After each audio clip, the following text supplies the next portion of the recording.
We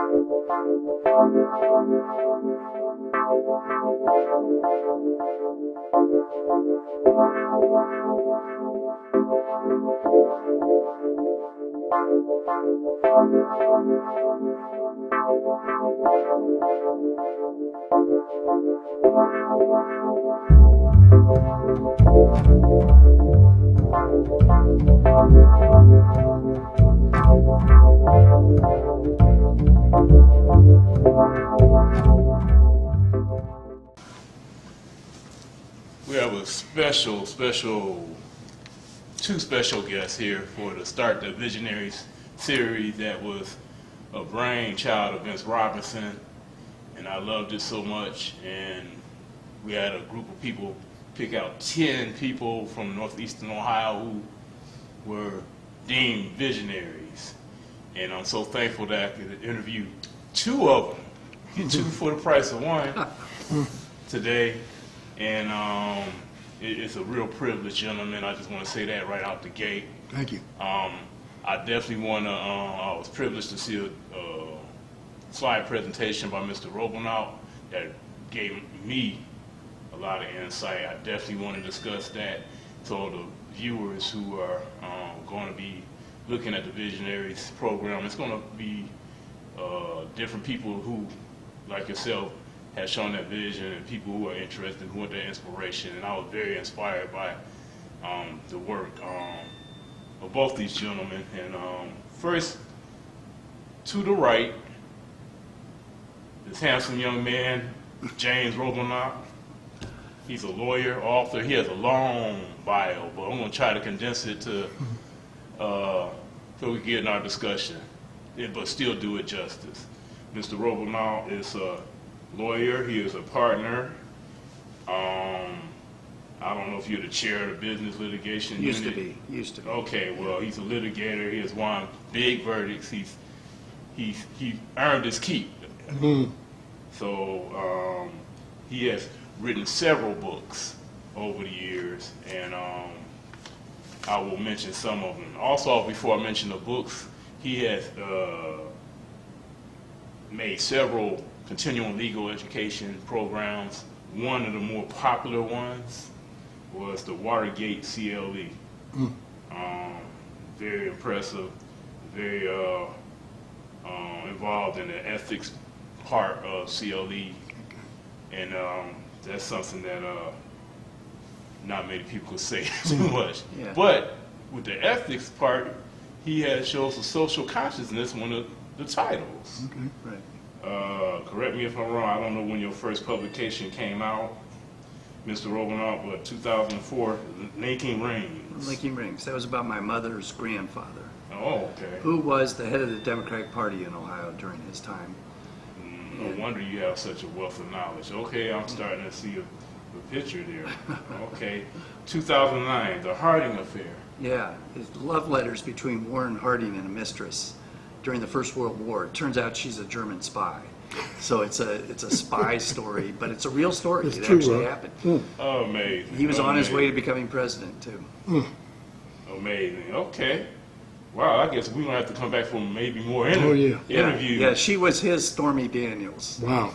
And we haven't even got to the book that we're going to talk about. All right, we're going to talk about another book that we're not going to talk about now extensively, but 2015, Roe versus Wade. Yeah, the January 1973, about a month that really changed American history. It comes out of that CLE, that continuing legal education course. I do that with President Nixon's former White House counsel, a guy named John Dean, who was an amazing character and really interesting guy. But that book came out of that experience. I bet you have a few stories you could tell. Huh? Oh, yeah. Okay. We were just in Omaha last week. So. All right, you contributed to a book called The President and the Constitution, A Living History. Right. Yeah, that was a compilation done by the dean of Duquesne Law School, who's now the president of Duquesne Law School. And he got different scholars to write about different presidents. So I wrote about Warren Harding, a chapter on him, and it's in one of those big, thick books. But very interesting book, because it's a different look at all these presidents and their interaction with the Constitution. So it's a great book. Well, I can Happy to tell be a the part of it. viewers that you're very thorough from looking at your presentation. Yeah. And I hate to meet him in court. yeah, absolutely. And I hope to meet you someday. And the book that we will discuss today is a book that you either have released or soon to be released, Yep. Ballots and Bullets. Yeah, and that I worked with Shaheed on, and he helped me get into large parts of the book, so it's important that he's here to talk about it with me. Okay, so we're going to go ahead and speak to the gentleman on the left. Okay, See what the connection is. I'm ready. A high-profile attorney on the right, and And the son of an attorney. His father was an attorney here in town. I've been called the son of a lot of things. one thing I know, as a disclaimer, I know this man, Mr. Shaheed, he's helped me as a indie publisher, as a person in literary tremendously, among other things. But he is one of the original Montu poets, Right.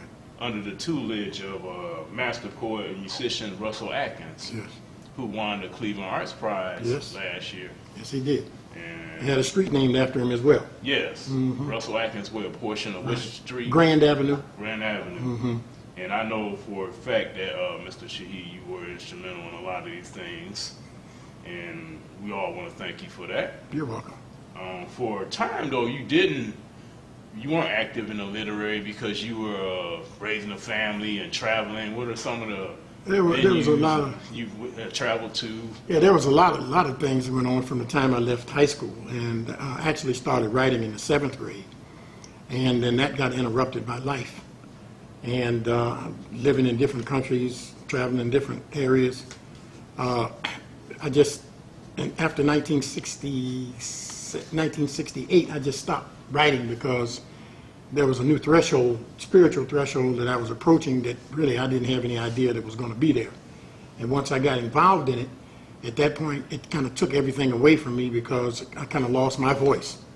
And then about 35 years later, it was given back to me. Okay, and we're as gonna you talk probably about, well know, we're going to talk about that because you made up for lost, just like Miles Davis when he came Right. back, he made up for lost time. Right. You have I don't know how many books, countless books, how many At least 40. 40 At books. least. I'm familiar with Okay. a lot of your works. I know you are. You also were instrumental in a republishing of a book that Russell Atkins published Right. with the Young Montu Poets of Right. Cleveland. Yeah, there was one book that it was called Montu Poets with Russell Atkins after 47 years. Russell, as you know, is in a nursing home, but his mind is still basically functioning very good, and you can always use him as a critic for your work because he's like tied into that. And so we were able to pull together the Montu poets who were alive, the ones that we could locate. I think we located everybody except one. He was alive, but we couldn't locate him. It's Bill Russell. I think you met him. Yep. And we weren't able to get him in time. But, we were able to publish that. Then there was a book called, the first book, The anthology? no, that was the anthology, after 47 years with Russell Atkins. That was the anthology. The original book that didn't have an IBSN number was called, The Montu Poets of Cleveland. the Montu Poets of Cleveland. And so that got republished, and Kelly was the one that was able to give it an ISBN number, and we republished it. Yeah. So now both of those are out there, and this happens to be when we talked about the clip that you showed from when you showed that area where all this shooting and all that was going on. Right. At that same time, the Montu Poets were having their last original workshop, and it was located at my house on Elk Avenue at the time, off of St. Clair. And everybody was there. Most of the people were there that were in that book, except for an exception for 2 people. But it was an adventure. It really was an adventure, to say the least. Well, we're definitely going to frame this. We know that book that you're talking about, the Montu Poets of Cleveland, is Right. used in certain universities and colleges. Yeah, I think Cleveland It's State has it, right? it's a very raw poetry. I mean, it's Right. really, the anger comes through, the let's break through all this stuff comes Right. through. I mean, it's pretty interesting. So we're going to frame this Ballots and Bullets and Mr. Robenalt. What was your motivation for doing all this research and bringing this forward? Well, there were two things. The first is that one of the secretaries in this law firm, we're filming this at the law firm where I am, her father was one of the policemen who was badly wounded down near the area where the tow truck was. He was one of the first responders, and he gets shot in his arm, his hip, falls out into the street, and gets a horrible wound of his leg, and eventually has to have part of his leg amputated. So one of the secretaries in this firm, her father raised her because he was disabled from all of that. So she mentioned it to me, and she brought me in a little book that they had about it that was written back in '69. And I was reading that book when Dallas happened in 2016, and the shooting of white policemen by an African American who was a veteran. And my question was why? Why is this repeating itself 50 years later? Why haven't things changed? Why haven't things gotten better? Why are things worse in some ways than they were 50 years ago? So that's how it all started and went from there. What was your first step in beginning? Because you had to have something, you get your mind ignited because you wrote in-depth books before they took in a lot of research. So how did you begin this process? Well, I started off by, the police have a huge bunch, they have files on this. They even have the rifles at the police museum. So I went over there, looked at all that stuff, and started to get a little bit of a background. There were two trials back then. Ahmed Evans and Lathan Donald both went to trial, separate trials. I started reading those transcripts. But then I really, what I recognized early on was that the police side of the story was disinterested in why this happened. To them it happened, and they were the victims of an ambush, and they didn't have a curiosity about why was this happening. And that's what really sparked me. But I had to find a way into the nationalist side of it. And so somebody put me in touch with somebody who then put me in touch with Shaheed, and he invited me to his mosque. And I'm sure when he invited me, he was kind of thinking, I want to know who this guy is and what he's up to. And so I showed up at his place, and, I don't know him from Adam. He doesn't know me from Adam. And we sat in a room and started talking and realized that we could communicate very well together. But it was a kind of a feeling out period of, who are you and why are you doing this? And I'm with him wondering what's his agenda and, that sort of thing. But we very quickly found out that if you talk with Shaheed at all, you know that he gets right to the truth. And so we both, and he knows I was very curious about how could this have happened, and you've got to help me get into this. And we had many meetings. We've had countless calls since then, but that's how it all started. Do you remember that? Oh, yeah, I remember. And the thing about it, it was so interesting that Jim had, I think it was 400 pages of FBI files? Yeah. So there was a learning process for me, too, to see actually what the other side of the coin was like from their viewpoint. So he had that information, so that was interesting, because of the fact that I knew certain things about that were being said about the black nationalist side that wasn't true. I knew that, from the beginning. And those were the kind of things that Jim thoughtfully wanted to balance, have a balanced, view of, because we went back and forth, as he mentioned, several times about that, somebody who was supposed to have been in that house that was involved in the shooting and the rest of that, and he said that there were some people who said this. And I told Jim, I said, Jim, you're a lawyer and a doggone good one with a doggone good firm. And if somebody came to you and you had to oppose them and they came to you with some evidence that wasn't proven, you'd eat them alive, and that was essentially what we had to deal with that house burning down, And, there was a lot of clarifications that he gave me and clarifications that I gave him. And there were certain individuals that I just told him don't waste any time with trying to interview because they weren't going to interview with him, period. One of them was Max Stanford, and the other one was Ware Bay, and the other one was Ahmed's wife, Simba, Sandra Hardrick. They weren't under any circumstance going to. So there were questions that I could ask them that they would tell me and then I would be able to give an interpretation of things that were said. There was certain literature that was written by, I think, was it Max? Yeah. There was certain literature that was written about Max by him in his doctorate thesis, saying that Ahmed's group was a part of RAM, which is Revolutionary Action Movement. And I told Jim that's absolutely not true, because I knew better than that. And then what I did, I verified it later on with Simba, who started laughing and saying, well, everybody used to call Ahmed and have him come to these different meetings, and when they would get back to the house, they would start laughing about how stupid the people were to think that they were going to be involved with them. You know, so there was a lot of work that went into Yeah, that. well, what it really was testing out. You know, I would read stuff, and by the way, on the police side, there's a guy named Lou Garcia who was a Right. detective at the time. Right. He literally is one of the guys who was an arresting officer the next day of several of these younger guys who were arrested, Asu Bey and so forth. And so he was immersed in this, and he'd spent his life studying this. All the stuff at the police museum is stuff he gave to them.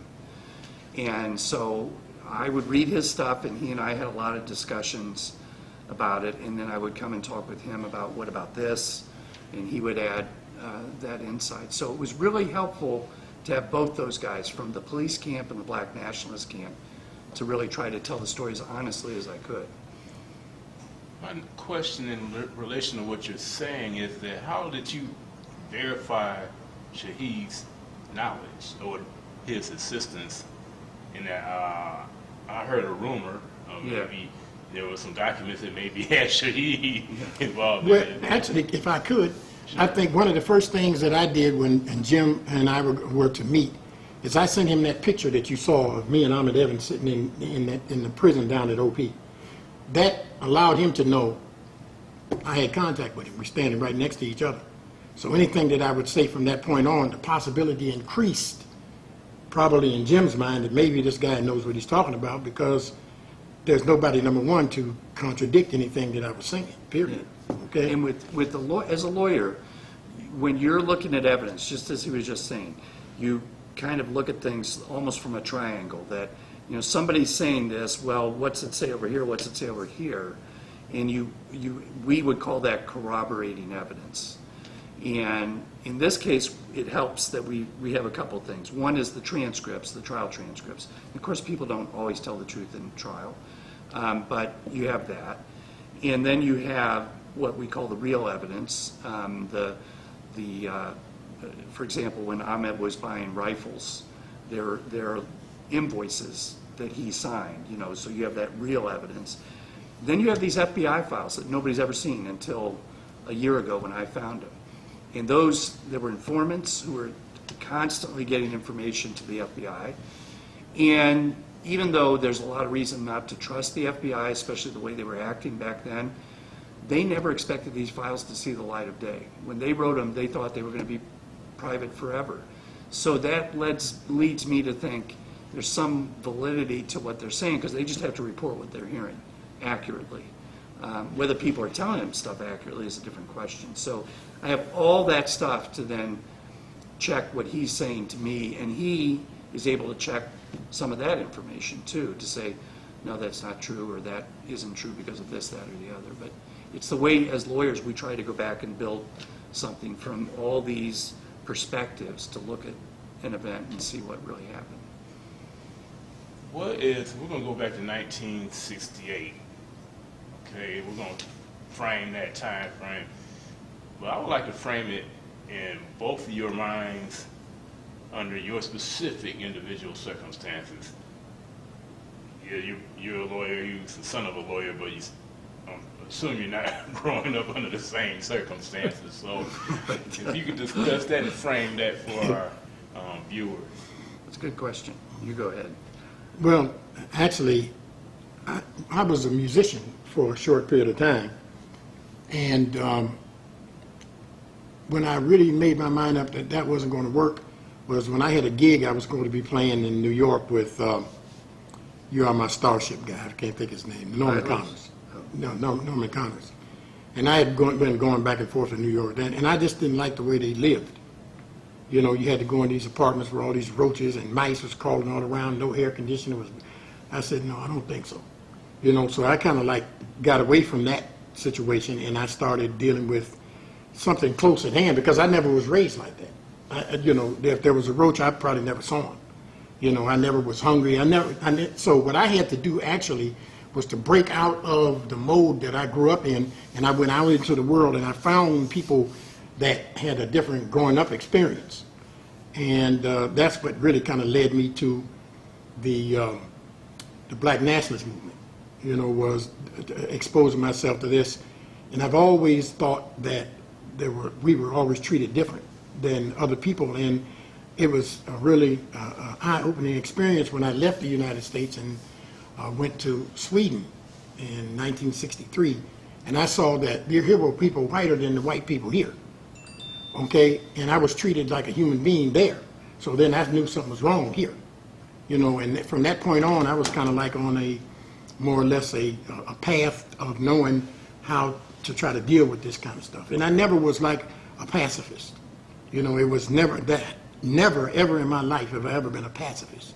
You know, but so I kind of think that drew me into what Ahmed was saying. It drew me into what Malcolm X was saying, because those were perspectives that were closer to my heart and to how I was, you know. And so that was the kind of way that I drifted into those areas. And you know, then I hooked up with the poetry, and that became my new mode of expression, because you know, I wasn't with the music anymore, and I used to tie both of those arts together. Music and poetry to me were basically the same. One was just with words, but they were both artistic expressions. And I had an opportunity to express how I felt about the society and the city and the kind of things that we were going through as a people through the Moon to Poet workshop, and through those other militants who were a part of that workshop, Sababa and Omar and you know, different other brothers that were a part of that workshop, Norman Jordan and Russell Atkins. And that's what kind of drew me to the way that I wound up becoming. Well, I was already there. It's just a matter of me refining it so I would make sure I wouldn't go to jail. So you 68, we're talking about your mindset during those turbulent times. Right. So Right. in general, what was you were raised up a certain way, you got Right. around certain people. Right. Well, I thought like they thought. The people that I started hanging around, I thought like they thought, to a degree. You know, but there was some things that I did grow up with that I kept. And there was a certain sense of loyalty and morality that I kept. And there were other people that I was in contact with that really, they didn't have that sense of unity and morality. And, you know, I couldn't ever get but so close to these people because of the fact, number one, as it pointed out in that video we looked at, a lot of these people were younger than me. So we didn't really have a lot in common in terms of our youth. They weren't poets, you know, they didn't write. But I understood the hatred that they had for the police. I understood that 100%.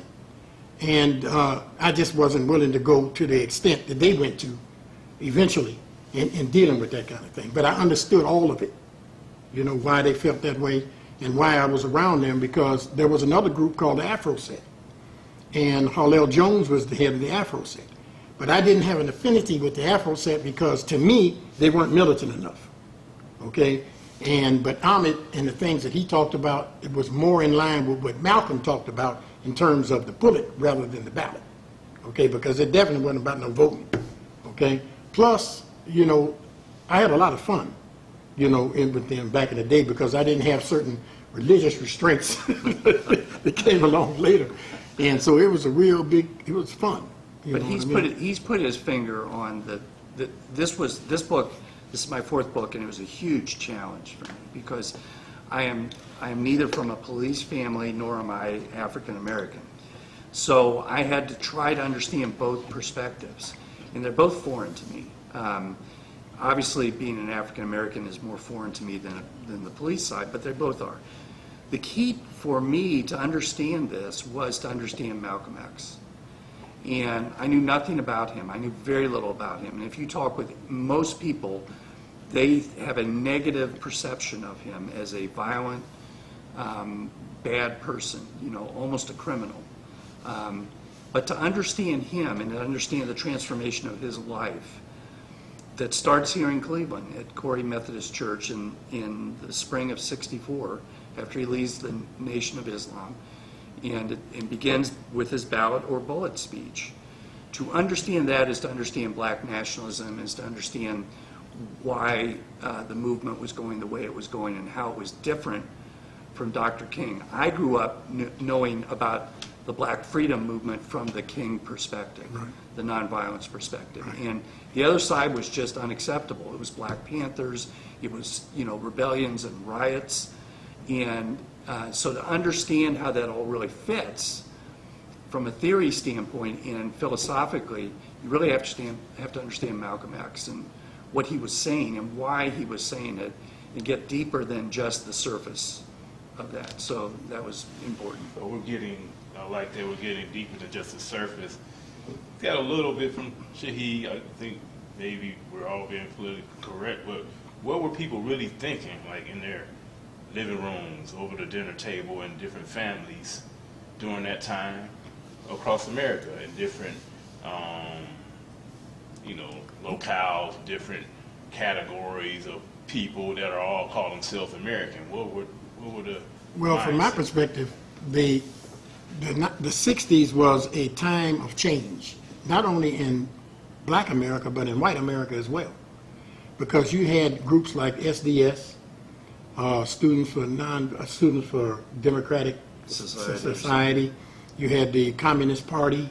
You had other white people, the hippies. All of this was about change. The music was about change. One of the things that Albert Ayler used to say all the time is that when the music changes, the people change, okay?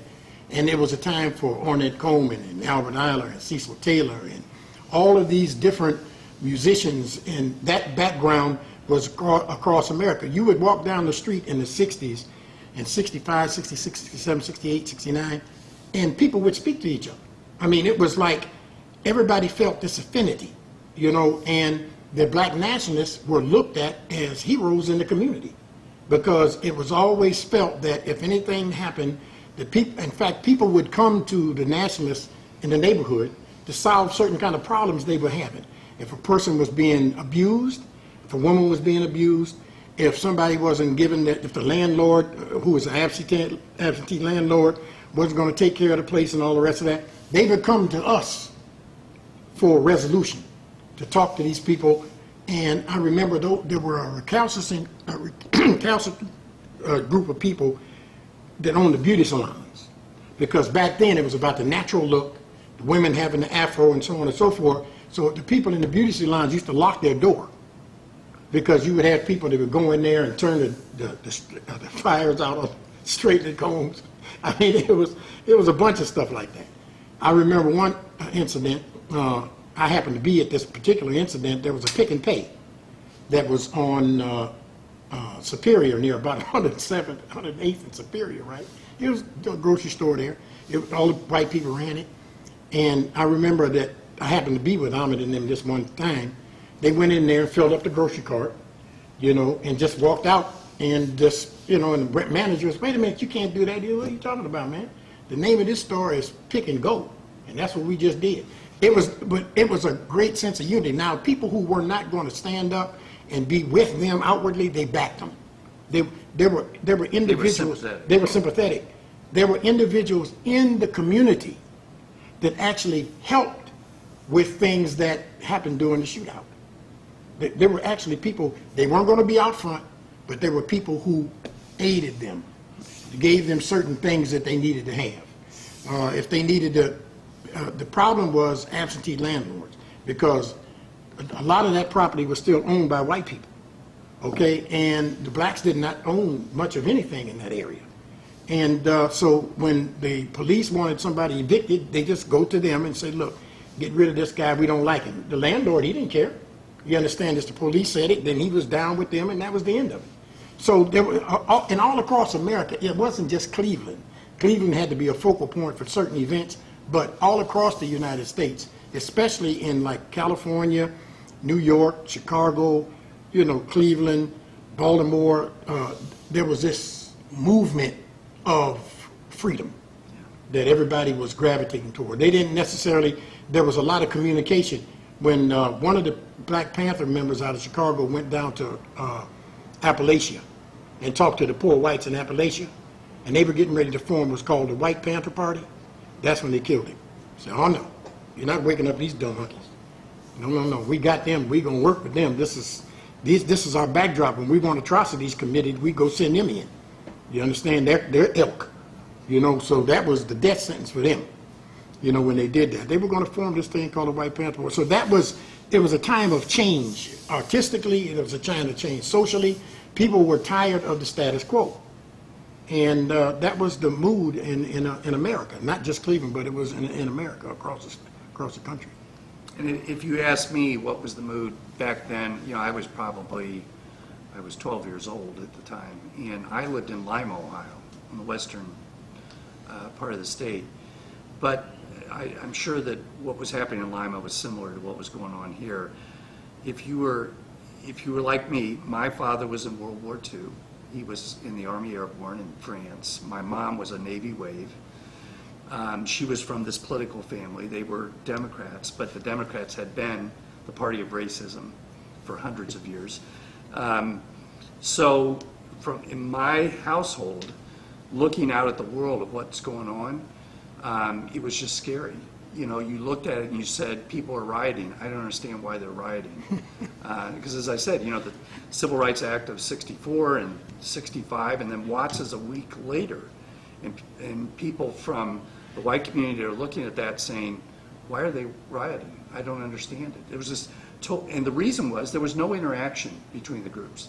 In Lima, we had a horrible ghetto, but it was just scary. You didn't go there, you didn't interact, and so it was a problem to be contained.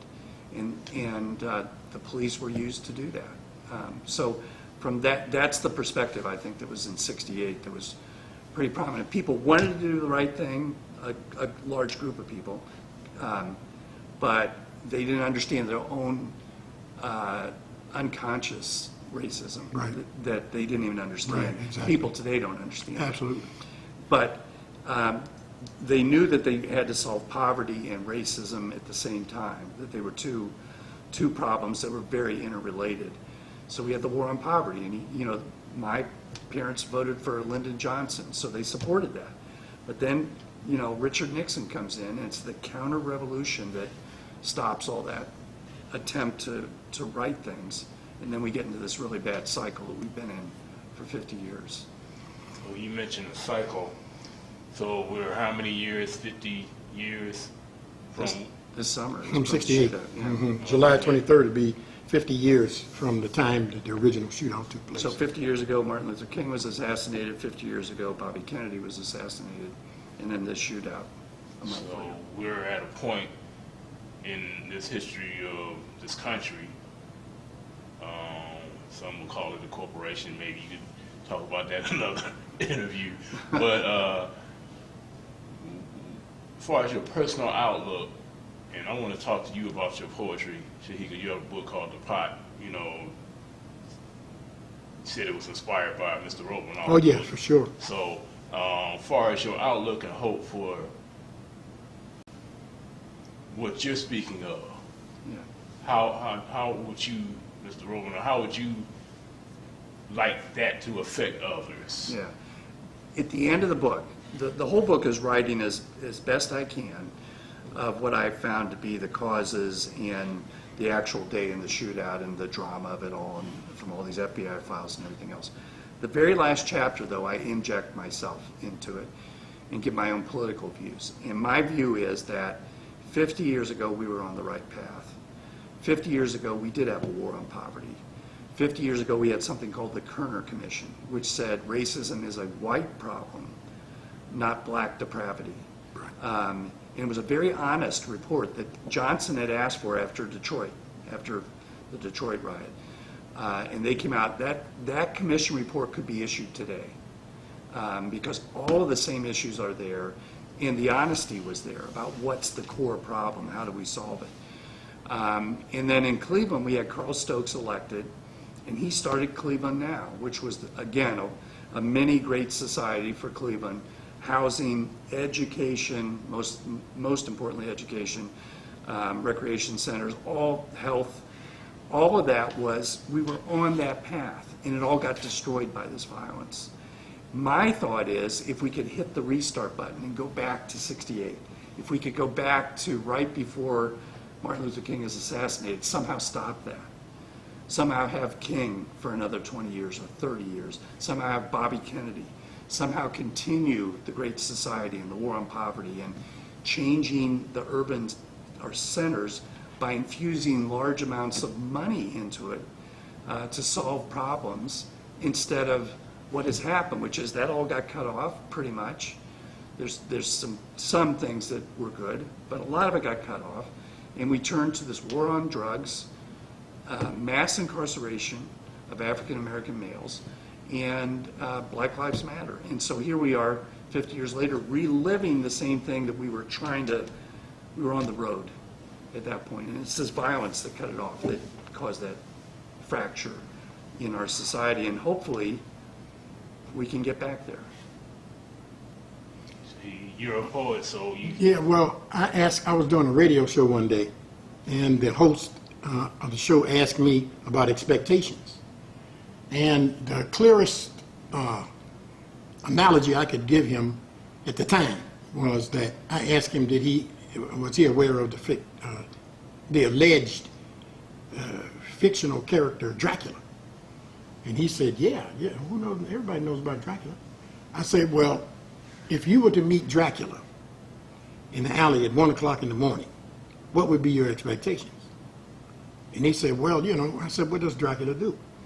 Well, he doesn't do anything but just murder people. I said, well, it's good to have expectations that are not beyond history, because history shows us, and it showed me, that whatever expectations that you may have, there's always a force that comes along and interrupts it.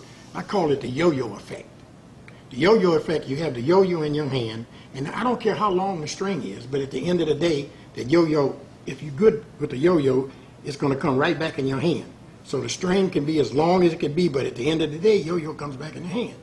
So the 1968 event that took place was not the first event that took place when people were trying to improve the lot of people who were oppressed. When you go back to the most prominent time that we had as an a group of African American people was doing segregation. Okay? Now, what I'm telling you is segregation is outlawed. You understand, from the standpoint, because it makes too much money now. Because the thing that's integrated is your money. That back in those days, you had your own banks, you had people who had the oil companies, you were getting ready to do trade with companies overseas. We were not supposed to succeed in that, because we were supposed to be too dumb and too ignorant and had to rely on white people to succeed. And we were put in this ghetto, Tulsa, and other ones that were many other ones around the country, to fail. But when we started to succeed, that's when the problem came. Okay?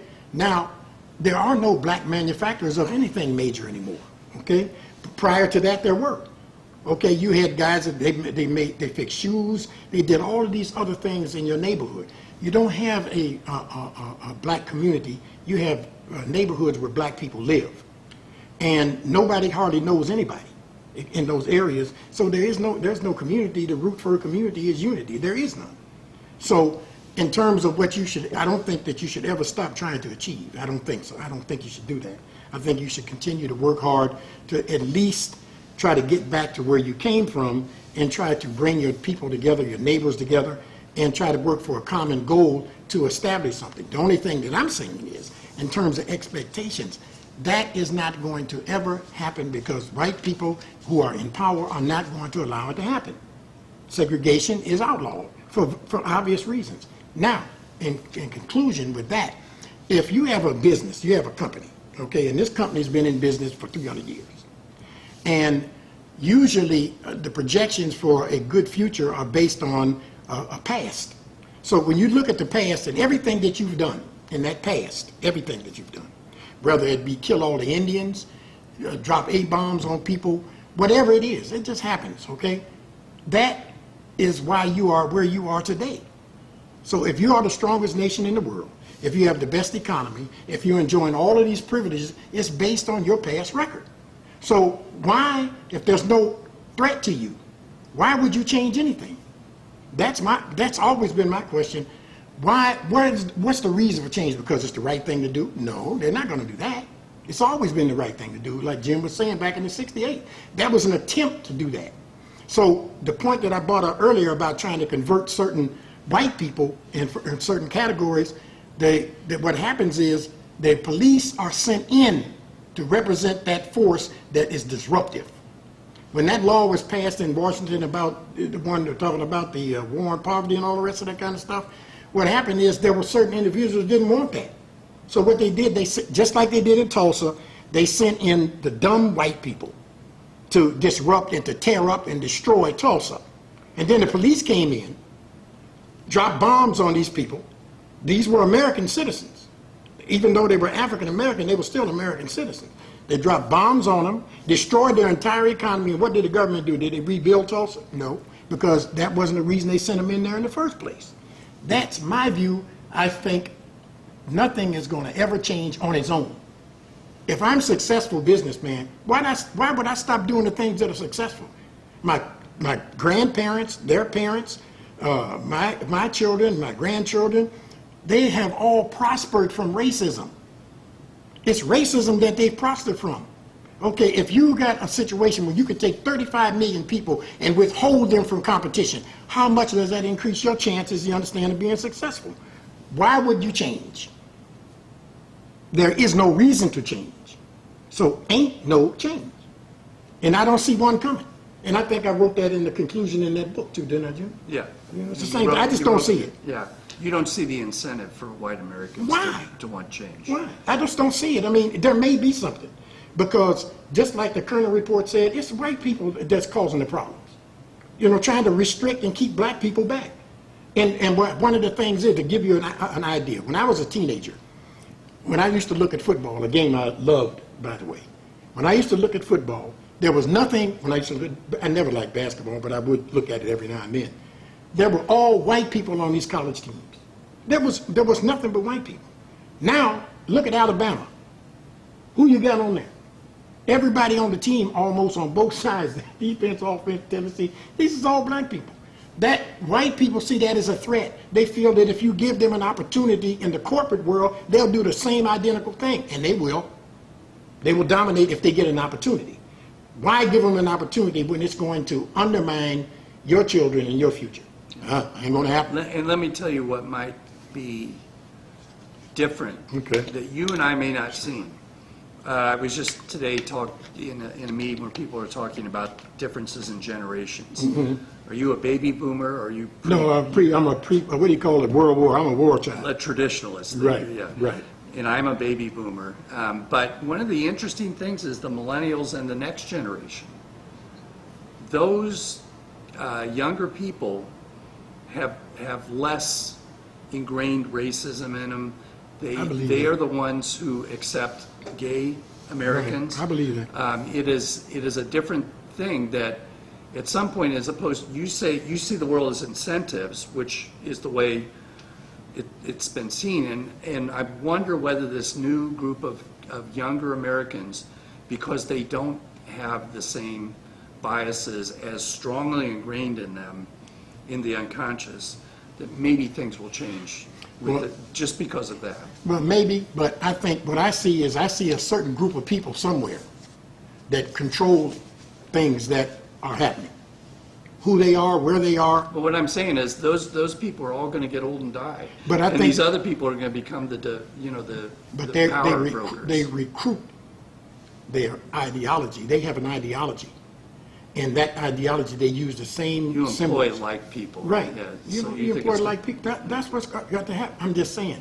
I'm not saying things won't change, but I'm saying that there's no incentive for the people who are running everything to change. Yeah. Because their success is tied in with everything they've done. Regardless if you like it or not like it, the success is tied in with whatever they've done. With the system. With the system. That's just how I see it. It may not, I would hope that would, well, I don't do hope. That's a dope I don't use. Yeah. Okay, but hope, maybe things will change. I'm not that clever. I just can't see that far ahead. You know, only thing I can see is 300 years of success for white people. Yeah. And I see 300 years. Here's a person that wakes up every single morning for 300 years. His only or her only mission in his life is to create problems for me.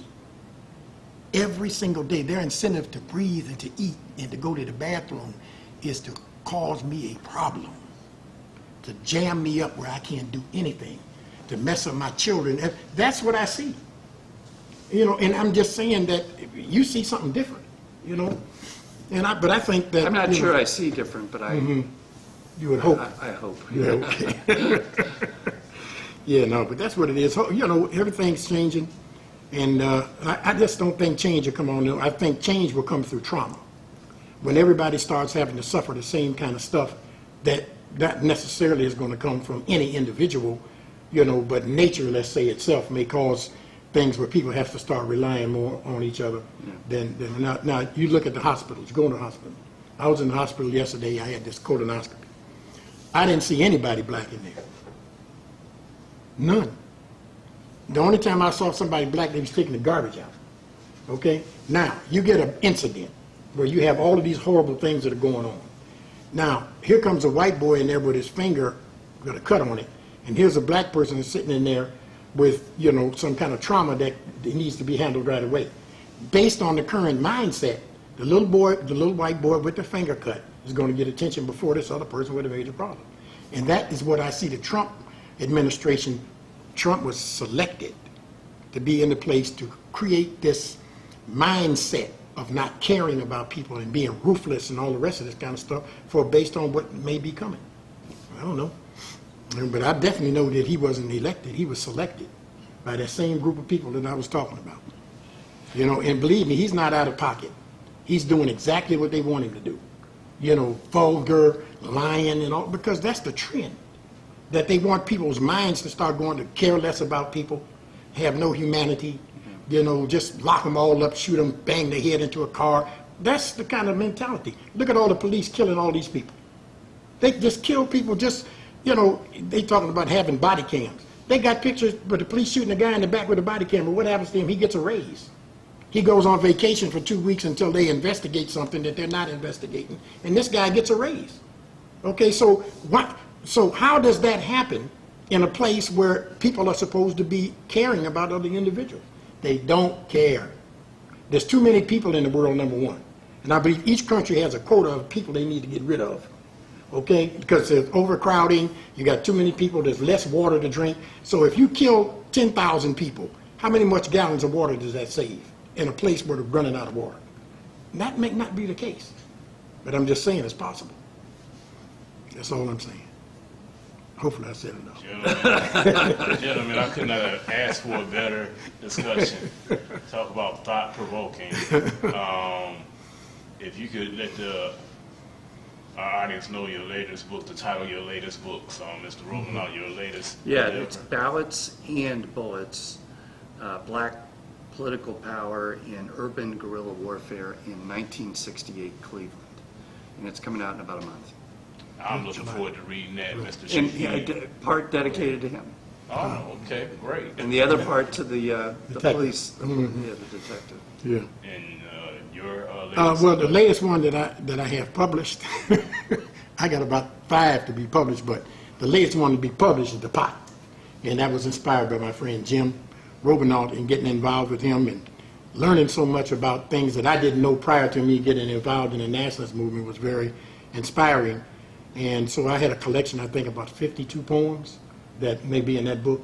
And it's not really the best English that you're going to find, but the point gets across. Yeah. Because it's called The Pot. I'm sure there's no doubt about that. Because the day of the shootout, by the way, a guy came into the Muntu Poets, we're having a workshop, and Right. came in and said, the pot is on. Right, Meaning this shootout was started. going on. The pot had boiled over. right.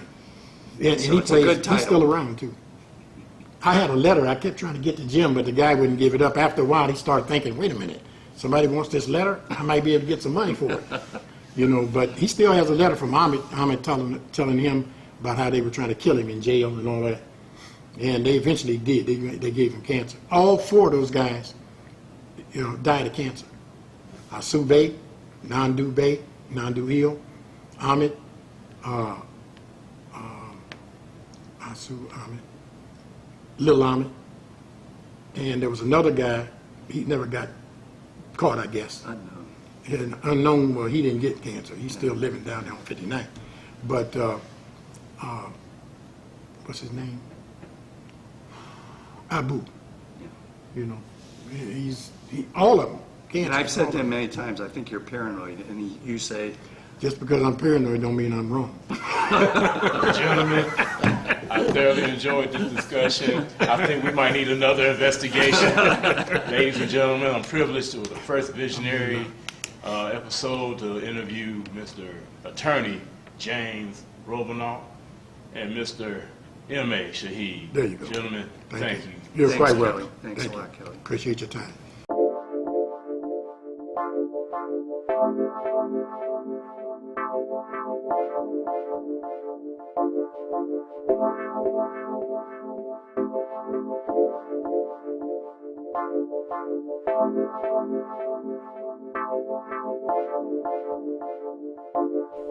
Become a published author at extremely low self-publishing rates. Services include cover design, interior layout, ISBN, and placement on Amazon, Barnes & Noble, and other online book retail sites. Join our many satisfied authors at uptownmediaventures.com.